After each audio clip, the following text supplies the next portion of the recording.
January 15th, 1947, 10 a.m. Los Angeles. A woman named Betty Bersinger is pushing her 3-year-old daughter Anne in a stroller down Norton Avenue. It's cold, overcast, the kind of gray Los Angeles winter morning that makes you forget the city is supposed to be sunny. She's walking to get shoes repaired. She glances to her right. There's a vacant lot there. Weeds, construction debris. The neighborhood is still being built. Houses going up on either side. But this lot is empty. Something white is in the weeds. It's so white it can't be real. A mannequin, she thinks. Broken, discarded, separated at the waist. Some store must have dumped it. Life has a way of doing that. But mannequins, they don't have hair that real. It's not a mannequin. It's Elizabeth Short, 22 years old, naked, cut clean in half at the waist, drained of almost all her blood, washed, posed like a piece of art. Her arms are above her head. Her legs are spread apart. Her face is carved into a grotesque smile, 3-inch gashes from each corner of her mouth to her ears like a real-life Joker. Within hours, the newspapers will call her the Black Dahlia. Within days, it'll become the most infamous unsolved case in American history. But today, we're not solving the case. We're going backward. 48 hours backward. 1 hour at a time. 1 minute at a time. From the moment Elizabeth Short walked into the Biltmore hotel lobby to the moment she walked out of this world. This is Mugshot Mysteries. And the ball is about to drop.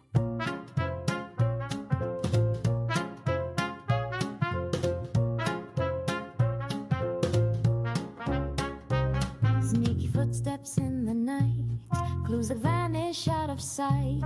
Grab your hat and magnifying glass. We'll talk this case and have a blast. Mugshot Mysteries, we're on the trail. Twists and turns that never fail. Laughs and chills, it's quite the show. Who did it? Tune in to know.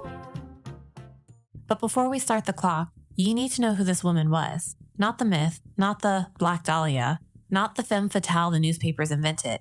The actual person. Elizabeth Short was born July 29th, 1924 in Boston, Massachusetts. Third of 5 daughters. Her father, Cleo, he built miniature golf courses. It was the height of mini golf craze. Business was booming. Then the stock market crashed in 1929.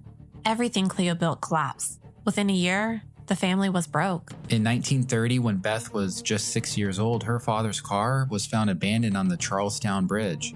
Everyone assumed he jumped. Suicide. His body was never found, but nobody looked very hard. Cases like this, during that time, they weren't mysteries to solve. Phoebe Short was left alone with 5 daughters and no money. She did what she had to do, got work, and raised those girls. 12 years passed. Beth grew up without a father. Then, in 1942, her mother got a letter. Dear Phoebe, I'm sorry. I'm alive. I'm in California. Surprise. But I'm not coming back. He hadn't jumped. He hadn't died. He had just left. He left his wife. He left his 5 daughters. He started over on the other side of the country while they struggled through the Depression. That's abandonment number 1. Elizabeth had severe asthma and bronchitis, and she had this her whole childhood. It was bad enough that she needed lung surgery at only 15. Doctors told her to spend winters somewhere warm, so she bounced between Massachusetts and Florida, working as a waitress, staying with relatives, staying with strangers. One thing was for sure. She was beautiful, striking. Black hair she dyed darker, pale blue eyes, always immaculately dressed, even when she was broke. And she was always broke. She wore black because it was elegant, because it made her stand out, because it was the one thing she could control. Her looks were hers alone. In 1942, at 18, she went to California to find her father, to try again, to rebuild that relationship. It didn't work. Because Cleo Short was a mean drunk, and he wanted a housekeeper, he didn't want a daughter. And they fought constantly. She moved out. That's abandonment number 2. She worked at Camp Cook, a military base in California. The soldiers, they loved her. They voted her Camp Cutie of 1944. Ugh. She liked men in uniform. They represented stability, safety. They weren't her father. In September 1943, she got arrested in Santa Barbara for underage drinking. She was 19. A sympathetic jail matron gave her money for a bus ticket back to Massachusetts. Go back, girl. Why are you here in this land of sin? In that arrest, those fingerprints they took, they're allegedly how the FBI would identify her body 4 years later. 56 minutes after receiving a blurry transmission. 56 minutes to put a name to what was left of her. In Florida, Elizabeth met an Air Force officer named Major Matthew Gordon. They fell in love. They got engaged. He was deployed overseas, but he was coming back. They were going to get married. She was finally going to have the life she wanted. He died in a plane crash, August 1945, days before the war ended. Abandoned again, and maybe the one she never recovered from. She kept his photograph. She kept the newspaper clipping about his death. She carried them with her everywhere. She wouldn't ever let it go. By 1946, Elizabeth was back in California, drifting, working as a waitress, sleeping on couches, staying in flop houses and boarding houses, moving on when she wore out her welcome, or thought she did anyways. She stayed for a while at the Florentine Gardens. This is not the nightclub itself, but a bungalow behind on Carlos Avenue. The club was owned by a man named Mark Hansen. He's a wealthy nightclub owner who collected showgirls like a stable of really beautiful horses. Elizabeth roomed with Ann Toth, another aspiring actress. According to Ann, Elizabeth made furtive phone calls when Hansen wasn't around. Called a man named Maurice Clement, who was a talent scout that was connected to Bugsy Siegel and Mickey Cohen. The Hollywood underworld. The shadow side of Tinseltown, the grime underneath the veneer. Ann Toth later told police that Elizabeth had rejected Mark Hansen's sexual advances, and that he was angry about it. Hansen denied everything, just like everyone else would. The story goes, at a Long Beach soda shop, regulars started calling Elizabeth the Black Dahlia, after the movie The Blue Dahlia. Alan Ladd, Veronica Lake, film noir, because of her black hair, her black clothes. Remember, she dyed her black hair an even darker shade of black, and maybe it's the way she felt. She wasn't a prostitute. That's a myth. She wasn't trying to just be an actress. That's another myth. She was just a young woman looking for what most people want. A home, a husband, a place to belong, safety. But she kept getting left behind. By December 1946, Elizabeth was staying with a family in Pacific Beach, San Diego. The French family. Dorothy French had met her at an all-night movie theater. She took pity on her. She let her crash on their couch. She was supposed to stay a few days, but she stayed a month. Something happened during that month. Something that scared her. On January 2nd, Elizabeth wrote to Ann Toth back in Hollywood asking for money. A few days later, something else happened. 2 men and a woman came to the French house, knocked on the door, and asked for Elizabeth. Elizabeth peeked through the curtain. She saw who it was. She refused to answer, refused to see them. Dorothy French said Elizabeth was very frightened, panicky even. Who were they?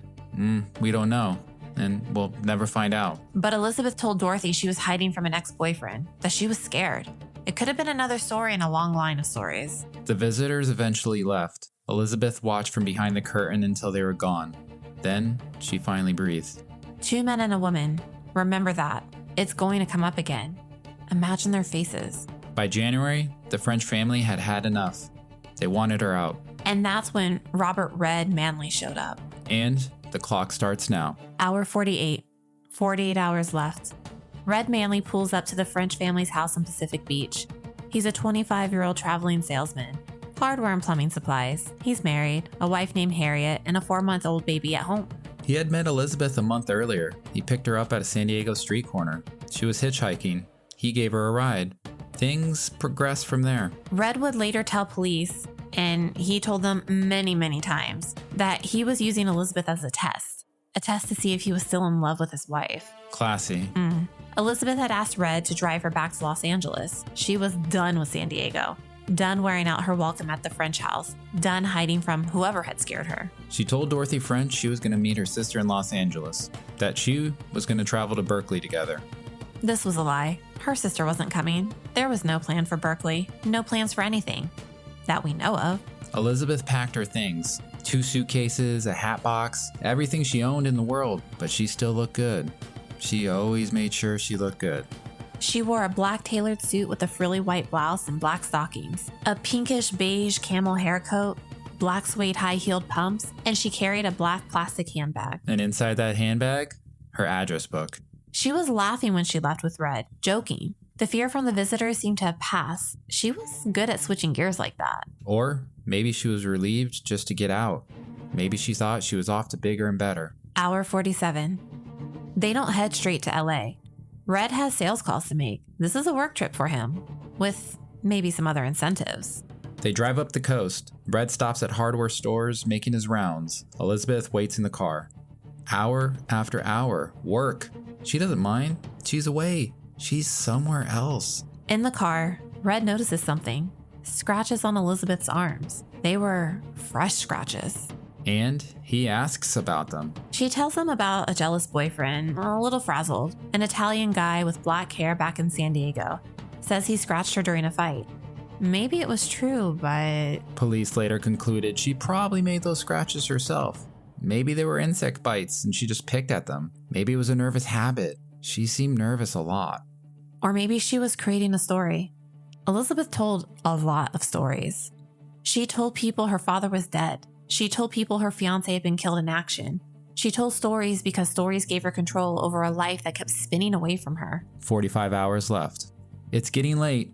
Too late to make Los Angeles. Red pulls into a roadside motel. 1 room, 1 night. This is Red's test, remember? A wife's dream. According to Red, and he told this story so many times to so many detectives, nothing happened. He said Elizabeth slept in her clothes. She wouldn't undress. He made his advances, and she rejected them. Would a man really lie about that? She kept her black suit on all night, slept on top of the covers. Red would later tell police, "I'll never pick up another dame as long as I live." And I bet his wife loved reading that in the papers. So here's Elizabeth, hour 44, lying in a motel bed, fully clothed. A married man she barely knows on the other side of the room. Somewhere between San Diego and Los Angeles, between running from something and running towards nothing.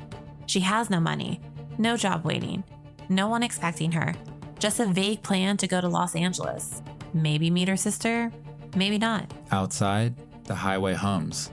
Cars heading north, heading south. America on the move, heeding for no one. 39 hours left. Morning. They check out around noon. Red pays for everything. The motel, breakfast at a diner. He even pays to have taps put on the heels and toes of Elizabeth's pumps.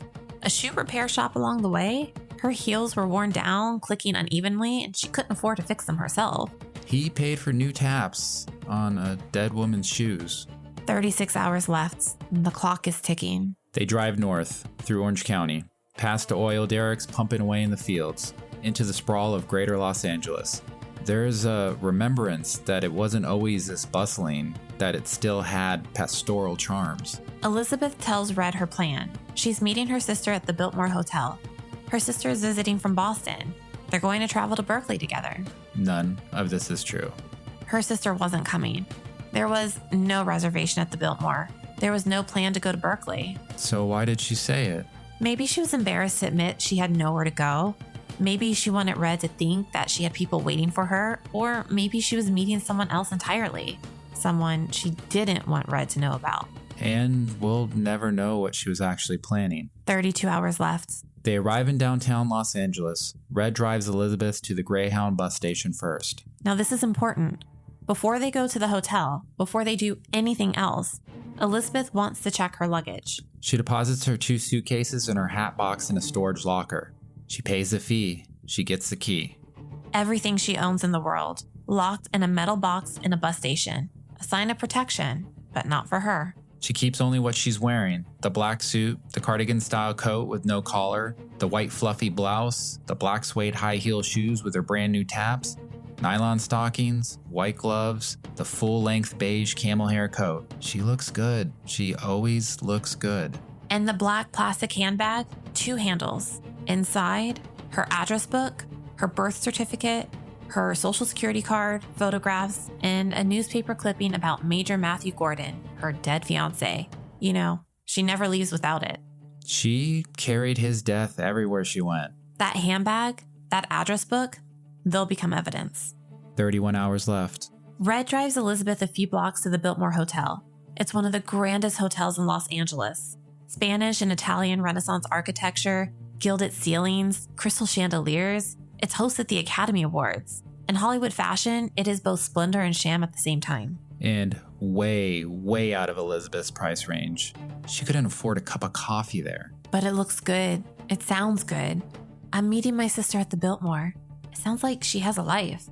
Now, Red doesn't feel comfortable just dropping her off. Something feels wrong. She has no luggage, it's all at the bus station, and she seems nervous, so he parks the car.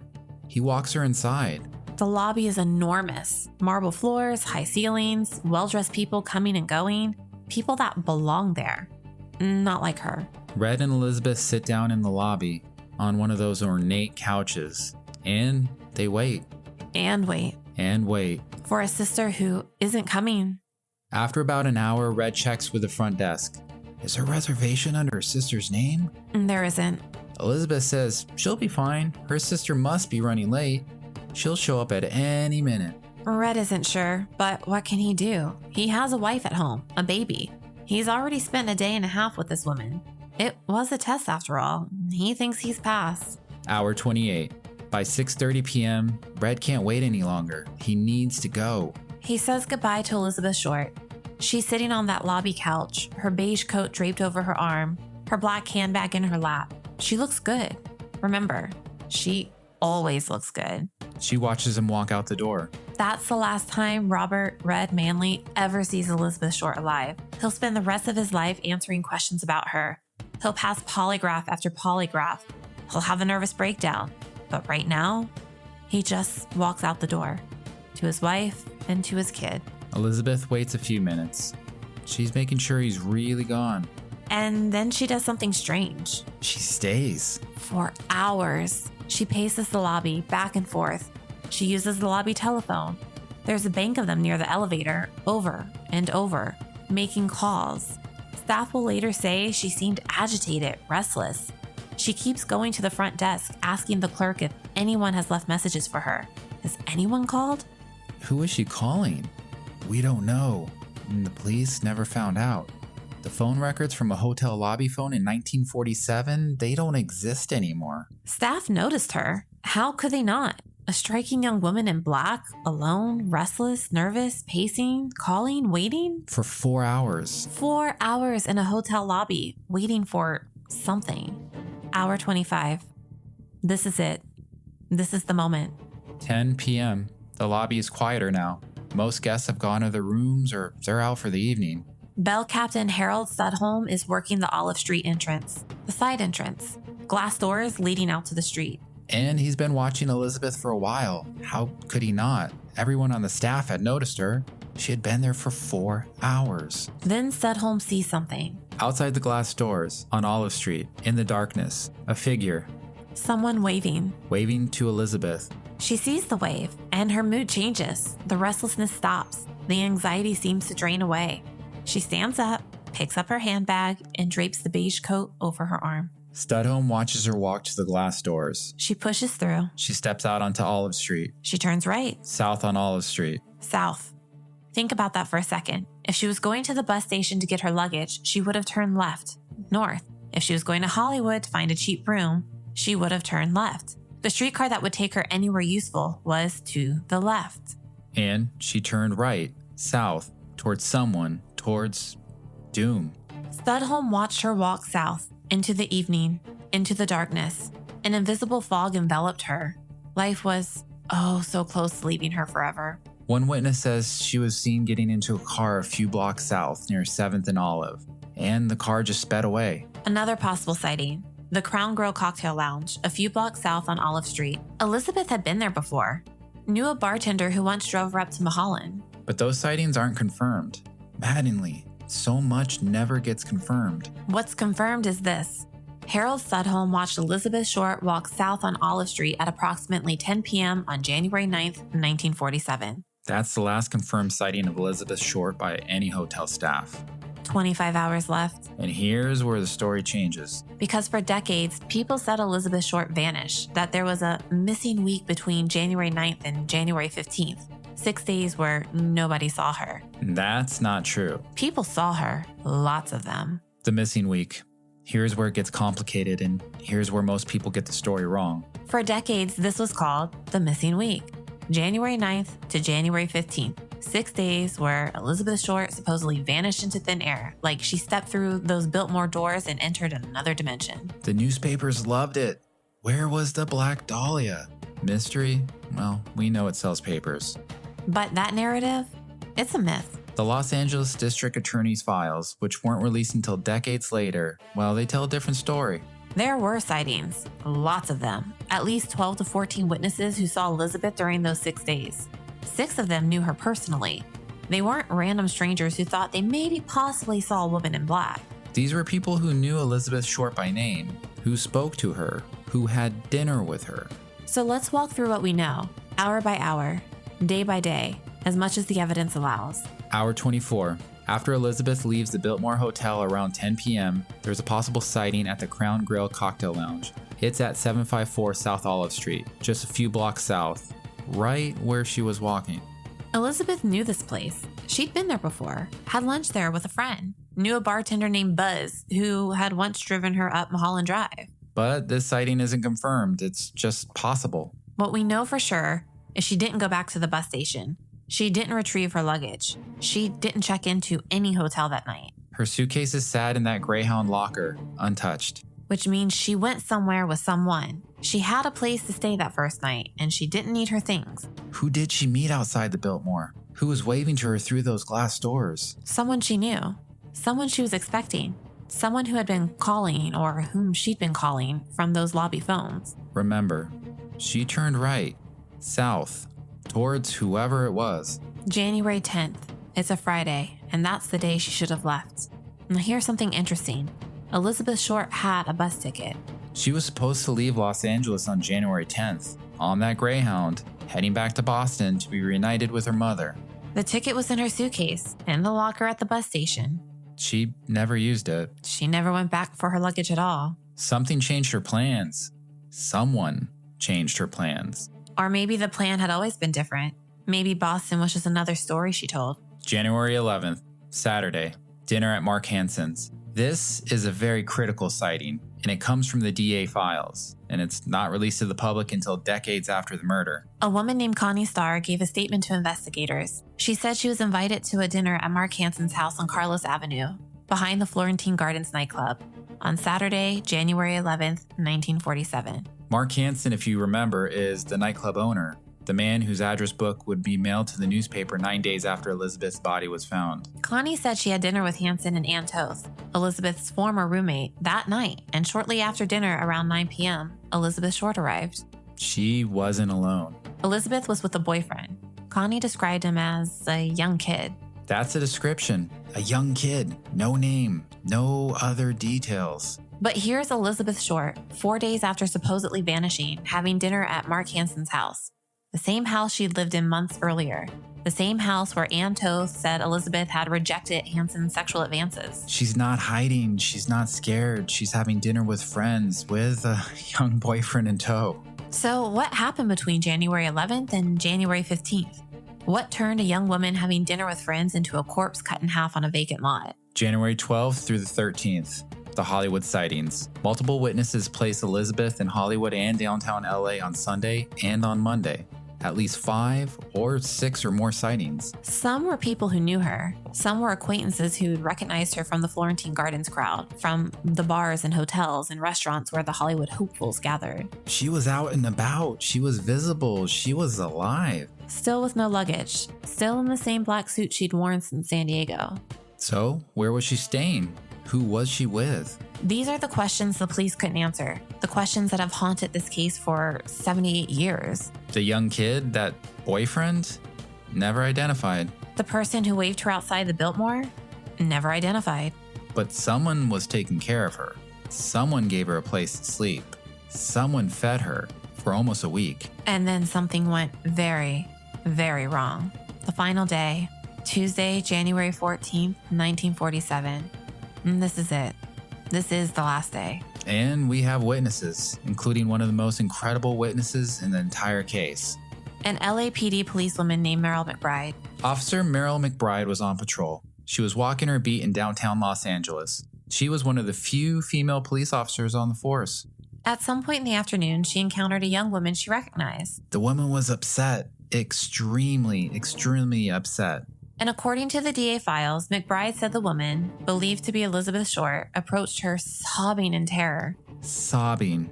in terror. The woman claimed that someone had threatened to kill her, a man. She was too shaken up to go back into a bar she'd been in to retrieve her purse. So Officer McBride went with her, accompanying her back to the bar. The man was gone by then. Elizabeth got her purse and McBride left. But that's not the last time McBride saw her that day. Later that afternoon, Officer McBride saw Elizabeth again. She was exiting a bar. The same bar, maybe, or a different one. But this time she wasn't alone. She was with 2 men and another woman. 2 men and a woman. Remember what happened back in San Diego? Early January? 2 men and a woman came to the French house looking for Elizabeth. She was very frightened, panicky. She refused to see them. And now, on the last day of her life, she was leaving a bar with 2 men and a woman. Are they the same people?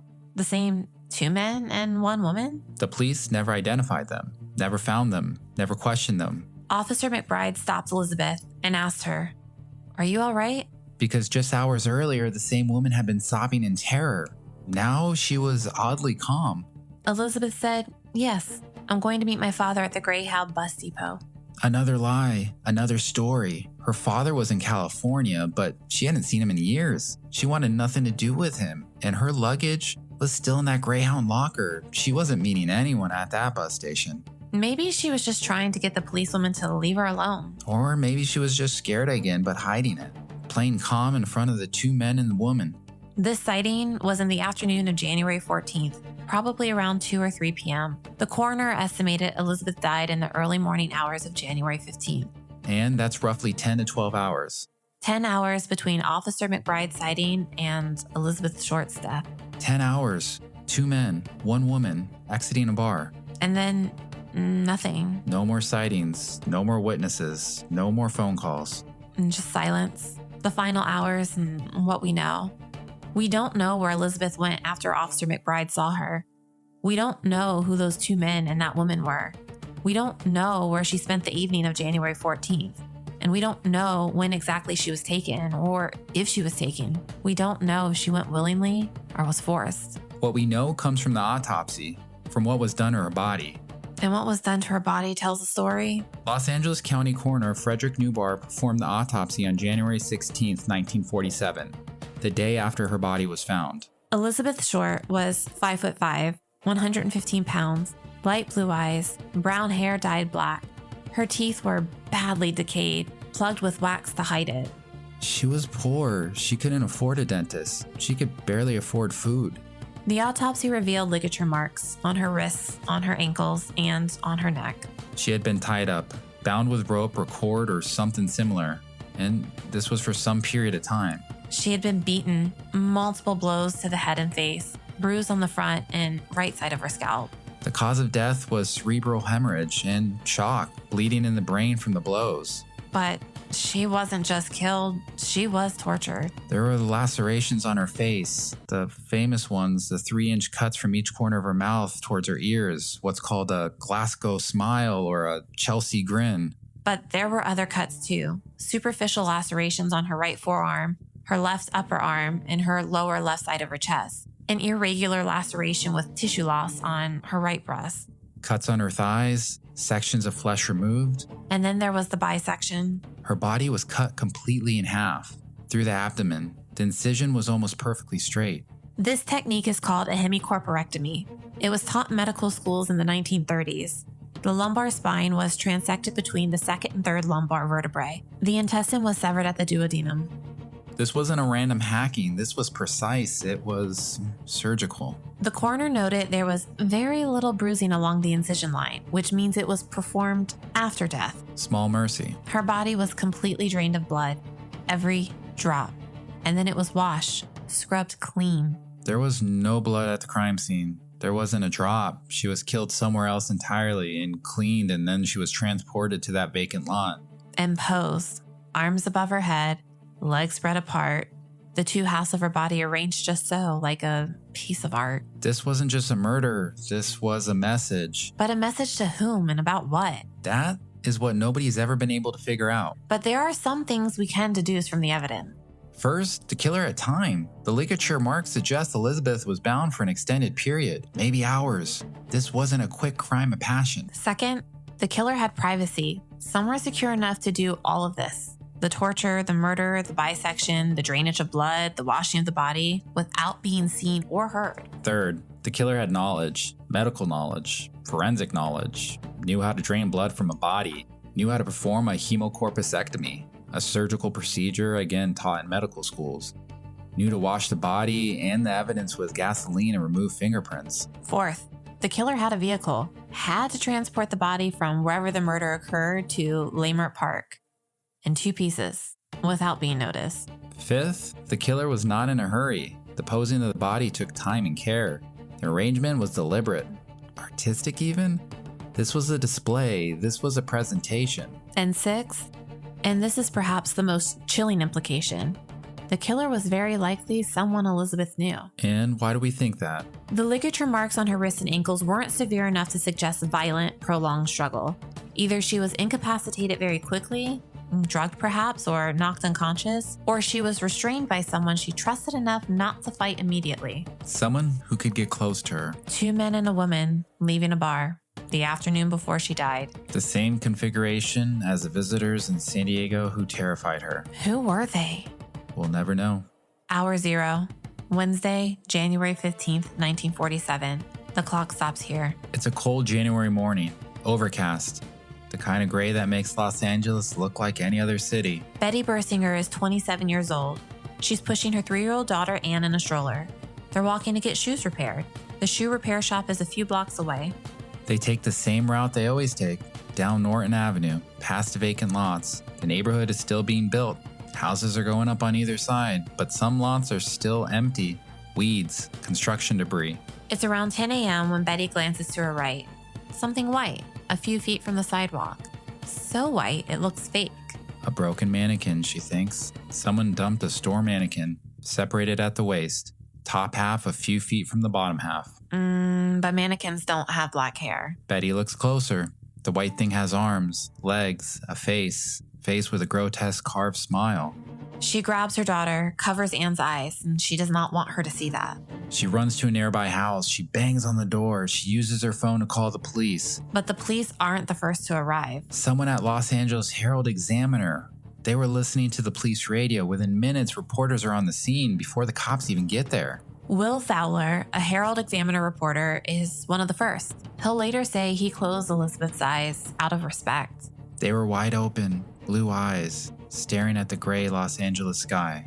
The vacant lot is about 10 by 20 feet. Weeds, discarded construction materials, near the corner of 39th and Norton, in a neighborhood called Leimert Park. There's no blood anywhere, not a drop. She wasn't killed here. She was brought here, posed here, displayed here, for someone to find. The body is arranged parallel to the sidewalk, arms above her head, elbows bent at the right angles, legs spread apart, the lower half positioned a foot away from the upper half, intestines tucked neatly beneath the buttocks. This took time and this took care, and whoever did this wanted her found exactly like this. A witness later reported seeing a black sedan parked near the lot around 6:30 that morning, 3.5 hours before Betty Bersinger walked by. A man was standing near the car, near the lot. A neighbor was pulling up to dispose of lawn clippings when he saw the sedan. The right rear door was open. The driver seemed startled. He walked over to the neighbor's car, peered in the window as if checking to see if he had been recognized. Then he went back to his sedan and drove away. Police traced the sedan to a man who worked at a nearby restaurant. He was questioned and he was cleared. Decades later, one of the original detectives, Ralph Astel, he told the Los Angeles Times that he believed he had interviewed Elizabeth Killer, and that it was that man with the sedan. But by then it was too late to prove anything. The 48 hours are up. Now we're in the investigation. The FBI identified Elizabeth Short in 56 minutes. They used those fingerprints from her 1943 underage drinking arrest in Santa Barbara. A blurry image came through on the sound photo machine.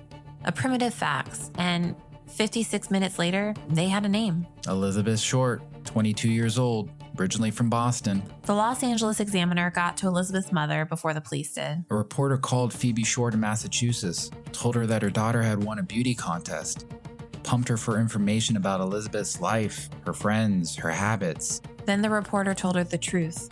Her daughter was dead, murdered. That is how Phoebe Short found out, from a reporter who'd lied to her. The newspapers went insane. This was the biggest story in years. A beautiful young woman, a gruesome murder, Hollywood sex mystery. They called her the Black Dahlia, playing off that movie The Blue Dahlia in her black hair and clothing. They made her into something she wasn't. A femme fatale, a prostitute, a woman of loose morals. None of this was true, but truth doesn't sell papers. Elizabeth's father, Cleo, the one who had abandoned the family, the one she tried to reconnect with, the one who had kicked her out, he refused to identify her body. He refused to attend her funeral. The final abandonment. January 21st, 1947, 6 days after the body was found. James Richardson, editor of the Los Angeles Examiner, gets a phone call. The caller congratulates him on the paper's coverage, says he's the Black Dahlia's killer, says he'll turn himself in eventually, but not yet. He wants the police to chase him a little longer.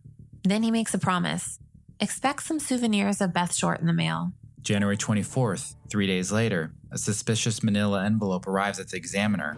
It's addressed to the Los Angeles Examiner and other Los Angeles papers. The words on the front are cut from newspaper headlines and pasted on, like a ransom note. Here is Dahlia's belongings. Letter to follow. Inside the envelope, Elizabeth Short's birth certificate, her social security card, photographs, names written on pieces of paper, and a newspaper clipping about her dead fiancé, Matthew Gordon. And an address book. A black address book with Mark Hansen's embossed on the cover in gold. The nightclub owner, the man at whose house Elizabeth had dinner on January 11th, the man whose sexual advances she had reportedly rejected. Pages had been torn out of the address book. The entire packet had been cleaned with gasoline, a technique to remove fingerprints. Whoever sent this new forensic methodology, in 1947, before CSI, before true crime shows. And how did they know? Well, there's one theory.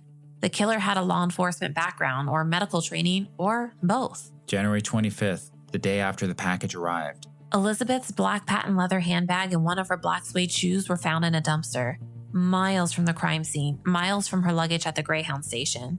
Red Manley identified them. The handbag still smelled like her perfume. But this is where everything stalls. The LAPD threw everything at this case. 750 investigators at its height, the largest manhunt in the city since 1927. They interviewed over 150 men they believed could be suspects. Mark Hansen questioned extensively. His address book had been mailed to the press, but he was cleared. Red Manley, arrested, paraded in front of reporters in handcuffs, subjected to polygraph after polygraph, and he passed every single one. He was cleared. A polygraph back then truly was a get-out-of-jail-free card. Dozens of men confessed to the murder. Confessing Sams, the police called them. People who just wanted attention or wanted fame or wanted to be connected to the biggest case in the country. More than 500 false confessions over the years. None of them held up. To be the killer would have brought more fame than, well, I guess we're comfortable talking about. The police served a warrant on the University of Southern California Medical School. It was located near where Elizabeth's body was found. They got a list of every student in the program and ran background checks. Nothing. By spring 1947, the case was cold. By summer, the newspapers had moved on to other stories. Elizabeth Short's murder was never solved. But then there's just a media circus. The press didn't just cover this case, they consumed it, they shaped it, they may have destroyed any chance of solving it. Sergeant Finis Brown, one of the lead detectives, later blamed the press for compromising the entire investigation. Reporters were walking all over evidence at the crime scene. They were answering phones at the police station, literally picking up calls that could have been tips and withholding information. The Herald Examiner held on to Elizabeth's address book for 24 hours before turning it over to police. 24 hours while a killer was out there. And why? Because a scoop was more important than justice? The newspapers invented the Black Dahlia mythology. They called her a prostitute, which there was no evidence of that. They called her an aspiring actress who got mixed up in the wrong crowd. Again, no evidence of that either. They printed her address. They printed the names of everyone she'd ever known. They made it impossible for anyone to come forward without being mobbed by reporters. And when the case went cold, they moved on, left Elizabeth Short as a myth instead of a person. In September 1949, a grand jury convened to discuss inadequacies in the LAPD's homicide unit. They'd failed to solve numerous murders of women and children in the previous years. Elizabeth Short's case was one of them. Was it ineptitude? Was it just apathy? Had they gotten too used to the most vulnerable being taken? The grand jury led to further investigation. Detectives traced Elizabeth's movements between Massachusetts, California, Florida, Texas, and New Orleans. They interviewed everyone they could find. And nothing useful came of it. But there are some suspects who want it to linger. Over the decades, various names have been put forward and various theories. George Hodel, a doctor, a wealthy, brilliant, connected man in the 1940s Los Angeles. His own son, Steve Hodel, a retired LAPD homicide detective. He became convinced his father was the killer. Steve found evidence in his father's belongings, a photograph that might be Elizabeth Short, a recording from a police wiretap in 1950 where George says, "Supposing I did kill the Black Dahlia, they can't prove it now." George Hodel was never charged. He fled to the Philippines in 1950. He lived there for 40 years. He died an old man. He was just one player off the board, but he may have been the player that they needed to catch. Leslie Dillon, a bellhop and former mortician's assistant, he was suspected for years. A 2017 book by journalist Pio Eatwell makes a detailed case against him. Walter Bailey, a doctor who lived near where the body was found, proposed as a suspect by Los Angeles Times researcher Larry Harnish. The truth is, we don't know, and we'll probably never know. We hate when we say these words, trust me, but mysteries are mysteries for a reason, and crimes this old, well, the players get old and die, and then they die with their secrets. The case remains officially unsolved, open on the LAPD books, 78 years later. One day, maybe, they can close them? Here's what gets lost in all of this. In the mystery, in the mythology, and the endless theories in books and movies. Elizabeth Short wasn't a femme fatale. She wasn't a prostitute. She wasn't a porn actress. She wasn't an aspiring starlet who got too close to Hollywood's dark side. Those are all myths, stories invented by newspapers to sell copies. Stories repeated so many times that they've become accepted as fact. Elizabeth Short was a 22-year-old woman who wanted what most people want. Stability, love, and a place to belong. She had been abandoned by her father at 6 years old. She lost him again at 18 when she tried to rebuild a relationship and he rejected her. She had been engaged to a man who died in a plane crash days before the war ended, days before he was supposed to come home. She'd been kicked out of every place she stayed. She had worn out her welcome everywhere she went. Not because she was a bad person, because she was broke and unstable and sad, like there was a dark cloud hovering all along. And in the end, even in death, she got turned into something she wasn't. The Black Dahlia, a symbol, a mystery, a story. Would she have wanted that? Her mother, Phoebe, told reporters, "She was a very affectionate, sweet girl. We just can't understand the things they say about her in the papers." Well, that's because that doesn't sell papers.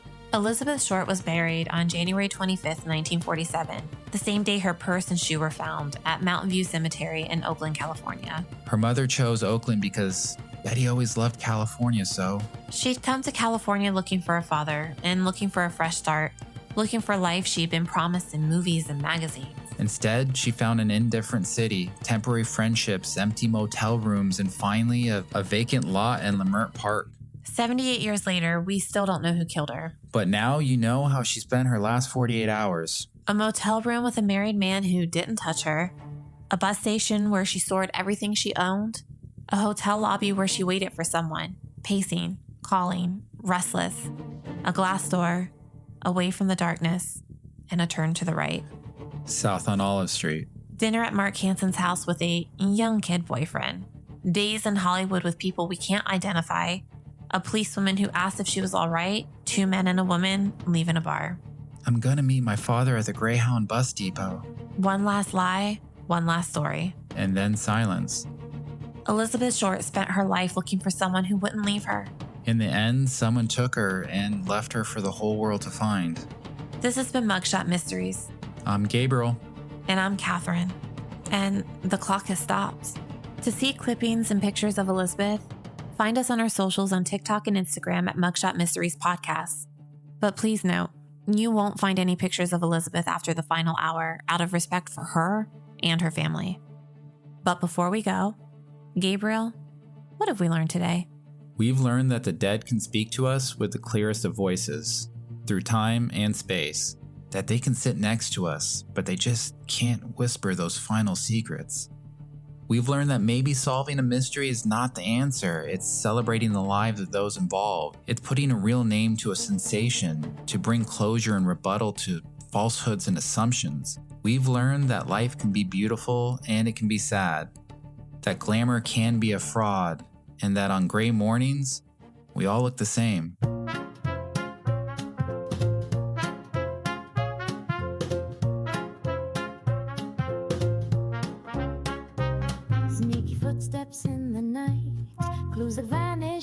sight.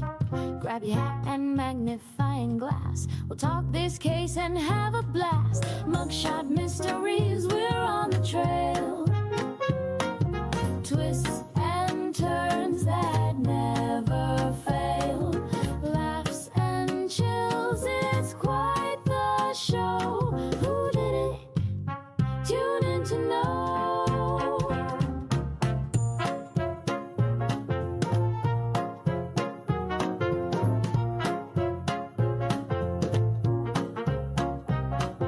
Stolen gem, a secret note, a shady figure in a trench coat. The clock is ticking, the plot gets thick. We'll crack this puzzle quick as a click. Mugshot Mysteries, we're on the trail.